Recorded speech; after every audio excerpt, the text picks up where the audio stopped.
Hello बच्चों, कैसे हैं आप लोग। तो अभी तक हमने डेप्रिसिएशन के अंदर स्ट्रेट लाइन मेथड सीखा था। आज हम रिटर्न डाउन वैल्यू मेथड सीखेंगे। देखो, रिटर्न डाउन वैल्यू मेथड को पहले मीनिंग समझ लेते हैं, क्या होता है रिटर्न डाउन वैल्यू मेथड। इसका दूसरा नाम भी होता है रिड्यूसिंग बैलेंस मेथड और एक नाम और होता है डिमिनिशिंग बैलेंस मेथड। देखो, अभी हमने स्ट्रेट लाइन मेथड सीखा था। तो स्ट्रेट लाइन मेथड के अंदर हमने जैसे मान लो 1 अप्रैल 2024 में हमने 1 लाख की एसेट परचेज करी और 10% डेप्रिसिएशन है। तो 31 मार्च 2025 में आप 1 लाख का 10% 10,000 रुपीज डेप माइनस करोगे तो 90,000 आएगा। और फिर नेक्स्ट ईयर 31 मार्च 26 में जब आप डेप्रिसिएशन लगाओगे 10%, तो स्ट्रेट लाइन मेथड बोलता था कि दोबारा 1 लाख पे ही डेप्रिसिएशन लगेगा, तो वो 10,000 आया, तो वैल्यू बची 80,000। फिर जब दोबारा डेप्रिसिएशन लगेगा तो दोबारा 1 लाख का ही 10% लगेगा 10,000। तो इसीलिए स्ट्रेट लाइन मेथड का दूसरा नाम होता है ओरिजिनल कॉस्ट मेथड, कि हमेशा ओरिजिनल कॉस्ट पे डेप्रिसिएशन कैलकुलेट हो रहा है, या फिक्स्ड इंस्टॉलमेंट मेथड की हमेशा every year depreciation is fixed, और equal instalment method means every year depreciation is equal. पर आज हम सीख रहे हैं सेकंड मेथड हमारे सिलेबस का, रिटर्न डाउन वैल्यू मेथड। तो रिटर्न डाउन वैल्यू मेथड हमें क्या बोलता है? रिटर्न डाउन वैल्यू मेथड हमें बोलता है कि अगर हमने एसेट परचेज करी 1 अप्रैल 2024 में 1 लाख रुपीस की और डेप्रिसिएशन 10% ही है, तो 31 मार्च 2025 में 1 लाख का 10% 10,000 रुपीज डेप्रिसिएशन लगा, तो 90,000 वैल्यू बची। अब आप 31 मार्च 2026 पे जब आप 10% डेप्रिसिएशन लगाओगे तो वो इस वैल्यू पे निकलेगा। मतलब रिटर्न डाउन, जो रिटर्न डाउन करके वैल्यू आ रही है उस पे डेप्रिसिएशन कैलकुलेट होगा। मतलब अब 90,000 का 10% 9,000 डेप्रिसिएशन लगेगा। फिर 81,000 आया, अब 81,000 का 10% 8100 डेप्रिसिएशन लगेगा। इसलिए इसे रिड्यूसिंग बैलेंस बोलते हैं कि हर साल डेप्रिसिएशन का अमाउंट रिड्यूस होता जा रहा है। ठीक है, स्ट्रेट लाइन के अंदर हमेशा डेप्रिसिएशन सेम है, पर डिमिनिशिंग के अंदर क्या है, स्टार्टिंग में डेप्रिसिएशन ज्यादा, जैसे जैसे ईयर पास होते रहेंगे डेप्रिसिएशन का अमाउंट भी कम होता रहेगा। देखो, पहले लगा 10,000, फिर लग रहा है 9,000, फिर लग रहा है 8100, तो every year depreciation amount decrease हो रहा है। तो आपका जो एक्सपेंस है वो हर साल डिक्रीज हो रहा है, और इसमें एसेट की वैल्यू ज्यादा आएगी, इसमें एसेट की वैल्यू कम आएगी। स्ट्रेट लाइन के अंदर एक टाइप पे एसेट की वैल्यू 0 हो जाती है, पर रिटर्न डाउन वैल्यू मेथड के अंदर एसेट की वैल्यू कभी भी 0 नहीं होती। ठीक है, स्ट्रेट लाइन मेथड के अंदर एक फॉर्मूला भी है डेप्रिसिएशन को कैलकुलेट करने का, जो मैंने आपको फर्स्ट लेक्चर के अंदर लिखवाया था, cost of asset minus scrap value upon life. पर रिटर्न डाउन वैल्यू मेथड के अंदर डेप्रिसिएशन का रेट निकालने का कोई फॉर्मूला नहीं। ठीक है, इसमें रेट आपको गिवन होगा। बहुत सारी कंपनीज है जो सिर्फ रिटर्न डाउन वैल्यू मेथड लगाती है। हमारा income tax act, companies act हमें बोलता है कि रिटर्न डाउन वैल्यू मेथड को आपको फॉलो करना है, ना कि straight line method. Straight line method सिर्फ कुछ कंपनीज फॉलो करती है, वो आप हायर स्टडीज में पढ़ोगे। ठीक है, कौन कौन सी कंपनी है? जैसे लाइफ इंश्योरेंस कंपनी हो गई, बैंकिंग कंपनी हो गई, तो इनको हमारे इनकम टैक्स एक्ट ने या कंपनीज एक्ट ने बोला हुआ है कि आप स्ट्रेट लाइन मेथड लगा सकते हो, पर रिटर्न डाउन वैल्यू मेथड सारी कंपनीज को लगाना होता है। आई बात समझ में? और एक चीज बड़ी इंपॉर्टेंट है, नॉन डेप्रिशिएबल एसेट, लैंड एक ऐसी एसेट है जिसपे कभी भी डेप्रिसिएशन नहीं लगता, और ये एग्जाम के अंदर एमसीक्यू आ जाता है कि बताओ कौन सी ऐसी एसेट है जिसपे डेप्रिसिएशन चार्ज नहीं होता। वैसे तो टोटल 5 या 6 एसेट है एज पर अकाउंटिंग स्टैंडर्ड 6, पर आपको ये याद रखना है कि डेप्रिसिएशन जो है, फिलहाल लैंड एक ऐसी एसेट है जिसपे डेप्रिसिएशन चार्ज नहीं होता, उस पे एवरी ईयर एप्रिसिएशन लगता है। लैंड आपकी वैल्यू खुद इंक्रीज करती है। जैसे मान लो आप जिस घर पे रह रहे हो, प्रॉपर्टी जो है, अगर आप अपने फादर से पूछोगे तो वो प्रॉपर्टी उन्होंने बहुत सस्ती ली होगी, तो जो आज उसकी वैल्यू होगी, जितने में वो आज सेल करेंगे, वो ज्यादा होगी।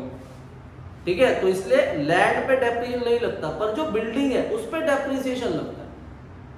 बिल्डिंग जो है वो तो वियर एंड टियर यूज होती रहती है, उससे हमें टाइम टू टाइम पेंट कराना पड़ता है, रिपेयर कराना पड़ता है, तो बिल्डिंग पे डेप्रिसिएशन लगता है। अगर सिंपल लैंड है तो उस पे डेप्रिसिएशन नहीं लगता।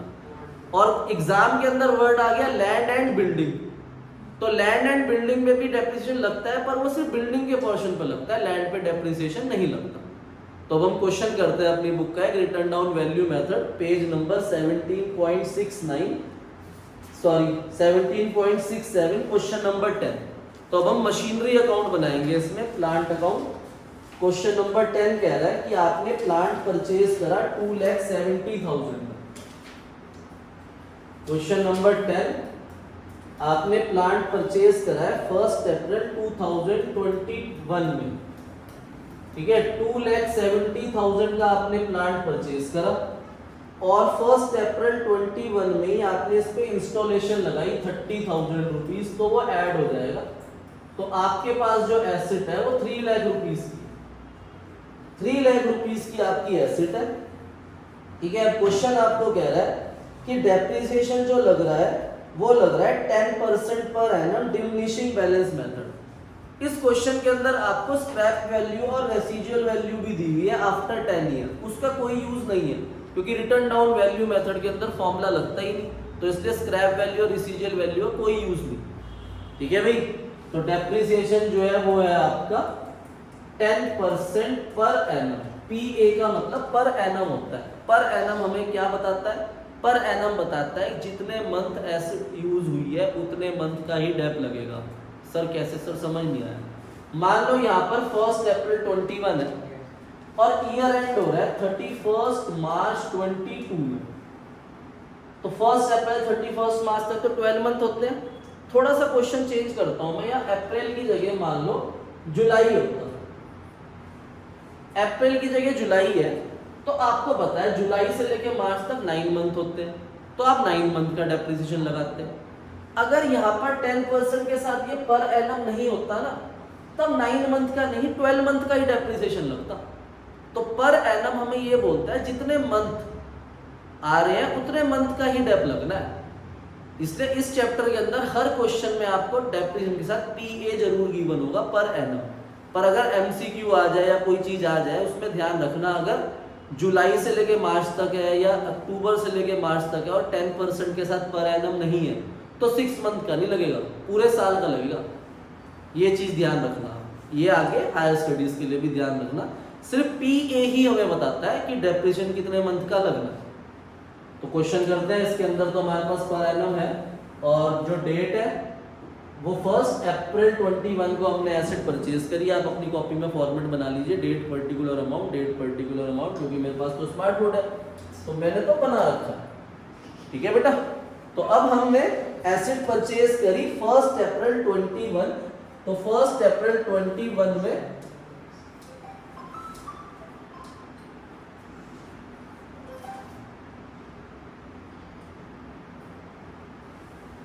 तो 1 अप्रैल 2021 में आपने एसेट परचेज करी, तो हम टू बैंक अकाउंट लिख लेंगे और 3 लाख रुपीस की एसेट,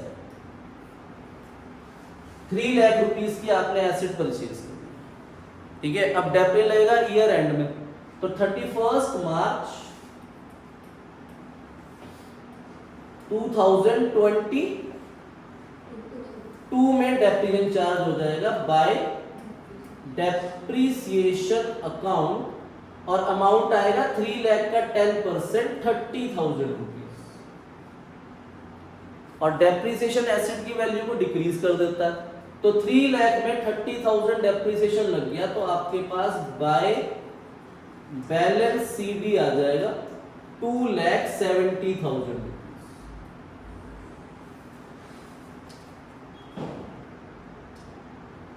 2,70,000 रुपीज आ गए। फिर दोनों तरफ टोटल कर देंगे हम, 3 लाख 3 लाख टोटल जरूर करना, यहां पर भी 3 लाख और यहां पर भी 3 लाख, ठीक है। अब हम नेक्स्ट ईयर ओपनिंग बनाएंगे 1 April 2022 to balance brought down, तो हमने एसेट परचेज करी, to balance brought down, sorry to balance brought down में जब इस ईयर का क्लोजिंग होता है ना 270, वो इस साल ओपनिंग बन जाएगा 2,70,000। फिर ईयर एंड में डेप्रिसिएशन चार्ज होगा, तो डेप्रिसिएशन लगेगा हमारा 31 मार्च 2023 में। तो बाय डेप्रिसिएशन अकाउंट और रिटर्न डाउन वैल्यू मेथड हमें क्या बोलता है, 2,70,000 पे निकलेगा। 10% कितना, 27,000। तो 2,70,000 में 27,000 डेप्रिसिएशन लग गया, तो बाय बैलेंस सीडी आपके पास आ जाएगा 2,43,000। तो 2,43,000 रुपीज आपके पास कैरी डाउन है। क्लियर है? फिर दोनों तरफ टोटल करोगे, इधर भी 2,70,000 हो जाएगा, इधर भी 2,70,000 हो जाएगा। फिर हम इसका ओपनिंग बनाएंगे 1 अप्रैल 2023 टू बैलेंस ब्रॉट डाउन 2,43,000। फिर अब ईयर एंड होगा आपका 31 मार्च 2024 में। 31 मार्च 2024 में फिर डेप्रिसिएशन चार्ज होगा बाय डेप्रिसिएशन अकाउंट 2,43,000 का 10%, 24,300। तो 2,43,000 में से 24,300 माइनस करेंगे तो 2,18,700 आपके पास बाय बैलेंस सीडी आ गया। तो ऐसे फिर ये ओपनिंग बनेगा, फिर डेप्रिसिएशन चार्ज होगा और फिर कैरी डाउन आ जाएगा। तो बेसिकली स्ट्रेट लाइन मेथड और रिटर्न डाउन वैल्यू मेथड के अंदर सिर्फ ये बात याद रखनी है, स्ट्रेट लाइन मेथड में हमेशा डेप्रिसिएशन किस पे लगेगा, जितने में हमने एसेट परचेज करी थी ओरिजिनल कॉस्ट पे। पर रिटर्न डाउन वैल्यू मेथड के अंदर डेप्रिसिएशन लगेगा हर ईयर के ओपनिंग बैलेंस। ठीक है बच्चों, नोट करो इसे ध्यान से। तो अब हम क्वेश्चन नंबर 18 करेंगे। ध्यान से पहले क्वेश्चन को रीड करते हैं। देखो मैंने आपको क्या बताया था, अगर हम बहुत सारी मशीन्स एक ही डेट पे परचेज कर रहे हैं तो हम उन्हें कंबाइन करके लिखेंगे, पर अगर हम उसमें से कोई एक पार्ट सेल कर रहे हैं तो उसको अलग कर लिया जाए। तो क्वेश्चन नंबर 18 के अंदर ऐसा ही है कि हम ट्रक्स परचेज कर रहे हैं, पर हमने बहुत सारे ट्रक्स परचेज करे, तो जो इसमें एक ट्रक सेल हो रहा है उसको सिर्फ अलग करके लिखेंगे। ध्यान से क्वेश्चन को रीड करो। The Sameer transport company purchase 10 trucks 90,000 each. तो हमने 1 अप्रैल 19 में 90,000 के 10 ट्रक्स परचेज करे 9 लाख रुपीज। तो 9 लाख के हमारे पास टोटल ट्रक्स हो गए। अब क्वेश्चन में आगे लिखा है कि 1 अक्टूबर 21 में 1 truck was involve in an accident. एक ट्रक का एक्सीडेंट हो गया, तो जब उसका एक्सीडेंट हुआ तो हमने इंश्योरेंस क्लेम डाला और इंश्योरेंस कंपनी से हमें 56,200 रुपीज मिल गए। तो हम इसे एज्यूम ही करेंगे कि ये एसेट सेल ही हो रही है हमारी और 56,200 रुपीज हमें मिल रहे हैं। तो एक ट्रक को हम अलग कर लेंगे इसमें से। तो एक ट्रक अलग हो गया 90,000 का, तो बाकी जो हमारे पास सेकंड आएगा 8,10,000 के हमारे पास 9 ट्रक अलग हो गए।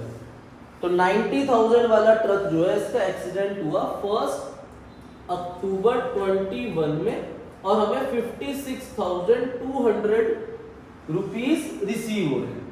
तो 56,200 रुपीज रिसीव हो रहे हैं इसके सेल करके। आगे लिखा है क्वेश्चन के अंदर कि सेम डेट पे हमने एक और ट्रक परचेज करा 1 लाख का। तो 1 अक्टूबर 21 में 1 लाख रुपीस का एक ट्रक और परचेज करा, तो ये 3 ट्रक हो गए। और डेप्रिसिएशन लग रहा है 20% पर एनम डिमिनिशिंग बैलेंस मेथड।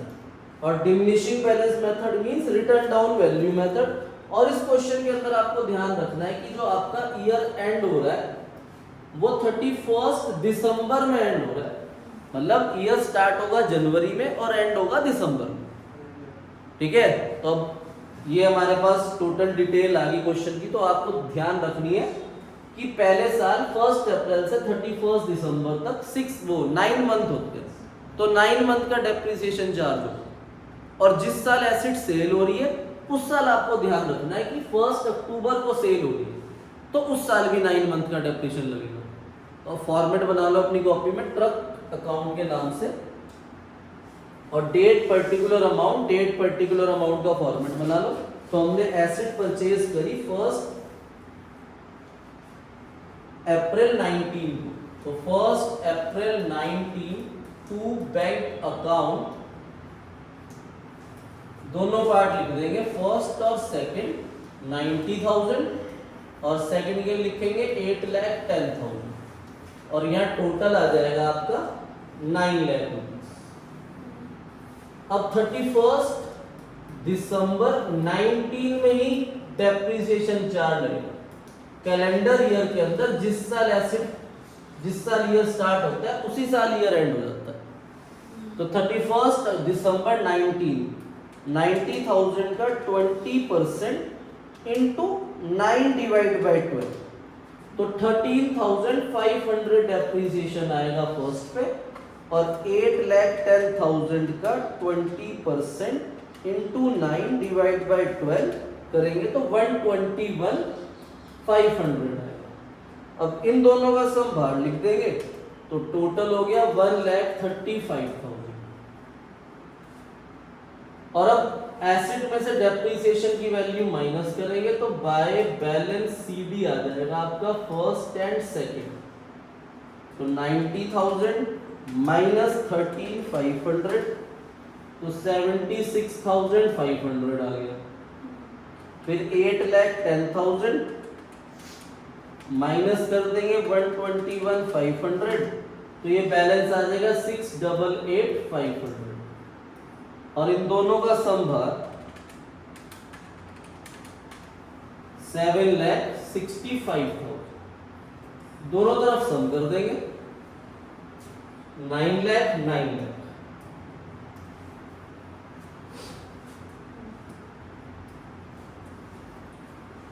अब 31 दिसंबर 19 में ईयर एंड हुआ, तो 1 जनवरी 20 में आपका ईयर स्टार्ट होगा। To balance brought down first and second 76,500 and 688,500, बाहर सम आ जाएगा 7,65,000। अब 1 जनवरी 20 है, ईयर एंड होगा आपका 31 दिसंबर 20 में, तो यहां पर आप डेप्रिसिएशन चार्ज करोगे 31 दिसंबर 20 bye depreciation account first and second, और मेथड है डिमिनिशिंग बैलेंस मेथड, तो 20% डेप्रिसिएशन जो चार्ज होगा वो इन फिगर्स के ऊपर, ठीक है।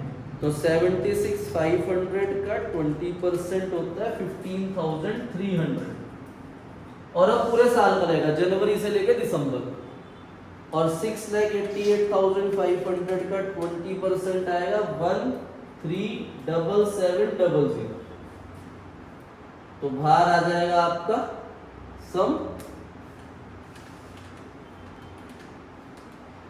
1,53,000। अब बैलेंस लिख देंगे by balance CD first and second. First में से फर्स्ट डेप्रिसिएशन माइन होगा 76,500 माइनस 15,300, तो ये बैलेंस आया 61,200, एंड फिर 688,500 माइनस 13,77,00, 5,50,800।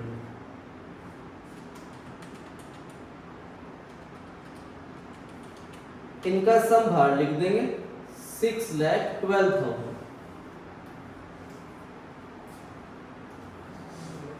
दोनों तरफ सम हो जाएगा 7,65,000, इधर भी 7,65,000। तो अभी हमने 2 ईयर बना लिए। अब ये लास्ट ईयर जो हमें बनाना है उसे बहुत ध्यान समझना, क्योंकि उसके अंदर एसेट सेल हो रही है। तब इन कैरेट डाउन को हम ओपनिंग बनाएंगे, ठीक है। तो अब इन कैरेट डाउन को हम ओपनिंग बनाएंगे।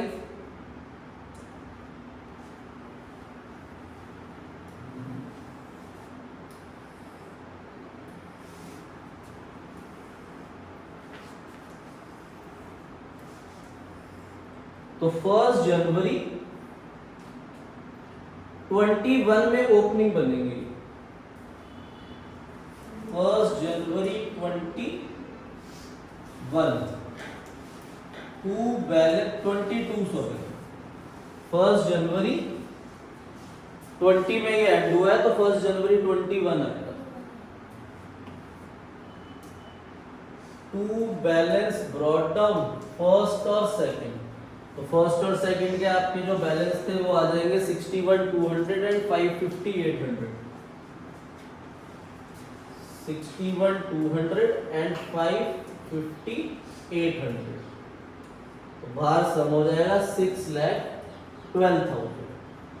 अब ध्यान से देखो, हमने एसिड जो परचेज करी थी उसे अब हम सोल्ड कर रहे हैं 1 अक्टूबर 21 फर्स्ट ट्रक को। तो फर्स्ट ट्रक को हम सोल्ड कर रहे हैं 1 अक्टूबर 21 में, तो जनवरी से 1 अक्टूबर तक आपके 9 मंथ होते हैं। तो इस बार जब आप इस साल डेप्रिसिएशन लगाओगे 61 200 का 20% इंटू 9/12, तो 9/12 आपका डेप्रिसिएशन आएगा 9 मंथ का। तो 9180 1 October 21 by depreciation account first 9180। Sale तो वैसे नहीं हो रही थी, आपकी एसिड पे क्या हुआ था, एक्सीडेंट। तो इंश्योरेंस कंपनी से हमें कितना मिल रहा था 56,200 रुपीज। तो वो आप बाय बैंक भी लिख सकते हो, बाय इंश्योरेंस क्लेम रिसीवेबल भी लिख सकते हो। तो by bank account first 56,200 rupees. अब आपको दिखाना है कैलकुलेट करके कि इससे हमें प्रॉफिट हुआ या लॉस। तो अब ध्यान से देखो भाई, 1 जनवरी 21 में एसिड की वैल्यू 61 200 थी। 1 अक्टूबर 21 तक डेप्रिसिएशन लगा 9180। तो आज वैल्यू है आपके पास 52,020 और हमें मिले 56,200 रुपीज। तो हमें गेन हो गया 4180। तो 4180 का गेन हो गया। देखो एसिड का एक्सीडेंट हुआ और इंश्योरेंस क्लेम हमको ज्यादा मिल गया, 4180 रुपीज एक्स्ट्रा मिले।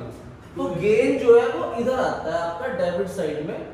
1 October 21 to statement of profit and loss gain 4180।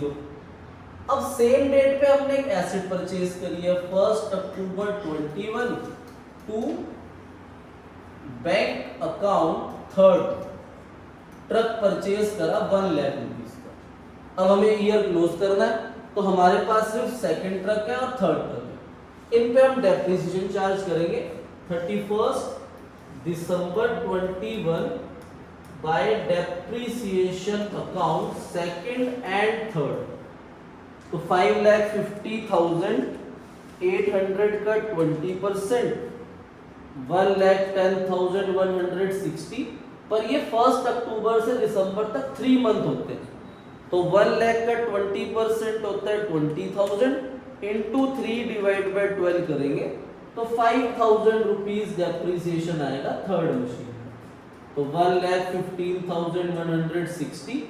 फिर आप बाय बैलेंस सीडी निकालोगे सेकंड एंड थर्ड। तो सेकंड है आपका 550,800 माइनस 110,160, तो ये आया 440,640 और 1 लाख माइनस 5 95,000। तो इनका दोनों का सम बाहर लिख देंगे 535,640 और दोनों तरफ सम कर देंगे हम 7,16,180, 7,16,180।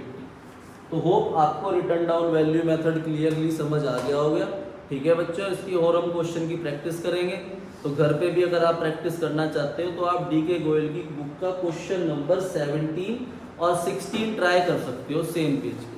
ओके बच्चों, तो अब नेक्स्ट वीडियो पे मिलेंगे हम नेक्स्ट मेथड के साथ। Bye bye.